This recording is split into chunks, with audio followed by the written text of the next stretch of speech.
Hi, this is Daniel DiTuro. Do you have a recipe calling for self-rising flour or cornmeal?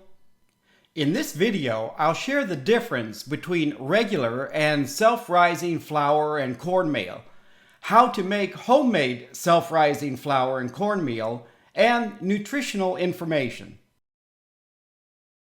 Whole grain wheat has three parts: the bran, the endosperm, and the germ. The same applies to other whole grains. Refining removes the bran and grain, leaving only the starch-rich endosperm. Refined white wheat flour is 100% wheat endosperm with no additives like vitamins and minerals. Self-rising flour is all-purpose flour with leavening, usually baking powder, and salt added. Corn kernels are a whole grain composed of the endosperm, germ, pericarp, and tip cap. Cornmeal is dried ground corn kernels.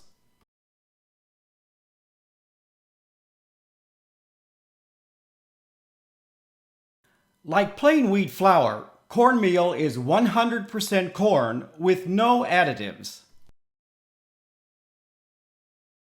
Self-rising cornmeal has three additives: baking powder, salt, and all-purpose flour. Self-rising cornmeal and flour are common ingredients in the southeastern United States. For many years, it was only available in southern states and used for recipes like biscuits and cornbread. Today, self-rising cornmeal and flour are available in most states and online. Unless you regularly make recipes needing self-rising flour or cornmeal, making your own as needed can be more cost-effective by eliminating waste. Due to the baking powder in self-rising flour, it has a shorter shelf life than all-purpose flour. Some brands of self-rising cornmeal and flour use baking powder with aluminum phosphate that can give foods a metallic flavor. Prepared self-rising flour can be made with bleached all-purpose flour that some people may want to avoid. By making your own self-rising flour and cornmeal, you can use baking powder without aluminum phosphate and use unbleached all-purpose flour instead of bleached flour. The choices are up to you. To make self-rising flour, for every cup of all-purpose flour, add 1 1/2 teaspoons of baking powder. I use double-acting baking powder. And 1/4 teaspoon of salt. If you're on a low-sodium diet, you can omit the salt.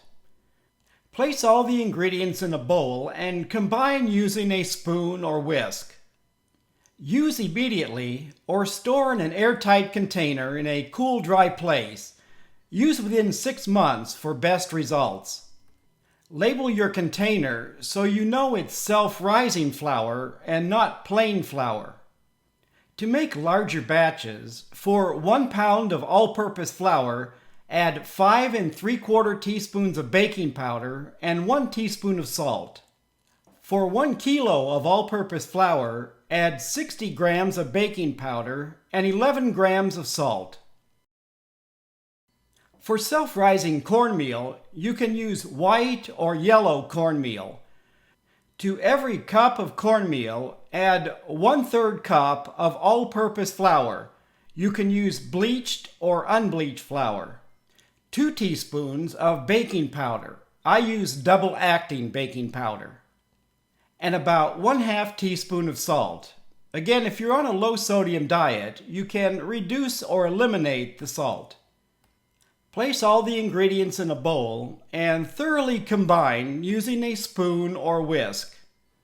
You can use your self-rising cornmeal immediately or store it in an airtight container in a cool, dry place.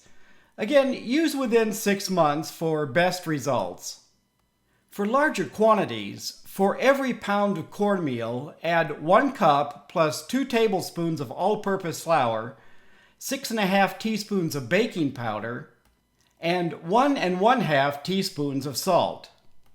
To 1 kilo of cornmeal, add 260 grams of all-purpose flour, 60 grams of baking powder, and 20 grams of salt. By making your own, you can adjust the amount of each ingredient based on your preferences. The biggest difference between plain and self-rising flour is the amount of sodium. By omitting the salt, you can reduce the amount of sodium by over 50%. Self-rising cornmeal has slightly less calories due to the added flour. Baking powder and salt add about 1,400 milligrams of sodium. The added flour slightly decreases the amount of carbohydrates and fiber. Next week, I'll use the self-rising cornmeal to make skillet cornbread. Please leave a comment if you have any questions about this video. Thank you for watching and healthy eating.